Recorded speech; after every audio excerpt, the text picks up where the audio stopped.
பின்வாங்கி போகக்கூடிய ஒரு வேளை வரும்போது அவளை உற்சாகப்படுத்துகிறார். நமக்குள்ளாக பரிசுத்த ஆவியானுடைய அபிஷேகம் வரும்போது நாம் சோர்ந்து போக வேண்டிய ஒரு சூழ்நிலை வரும்போதும் கூட ஆண்டவரை சோர்வு விடவே மாட்டார். அங்கே சோர்ந்து போன சீஷர்களுக்கு ஆண்டவர் என்ன சொன்னார்னு சொல்லி அப்போஸ்தலர் 1வது அதிகாரம் 4வது வசனத்தை வாசிப்போம். அப்போஸ்தலர் 1:4.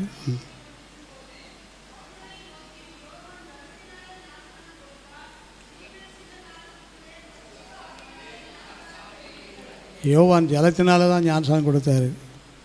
பாருங்கள், கொஞ்ச நாளைக்குள்ளே, சில நாளைக்குள்ளே உங்களுக்குள்ள ஒரு அற்புதம் நடக்க போகுது. என்ன அற்புதம் நடக்க போகுதுன்னு சொன்னால், பரிசுத்த ஆவியினாலே ஞானஸ்நானம். இயேசு கிறிஸ்துவுக்குள்ளே பரிசுத்த ஆவியானுடைய அபிஷேகம் அளவில்லாமல் இருந்தபடியினால் அவர் நமக்கு என்ன தர விரும்புகிறாருன்னா அக்கினி அபிஷேகம் தருவது.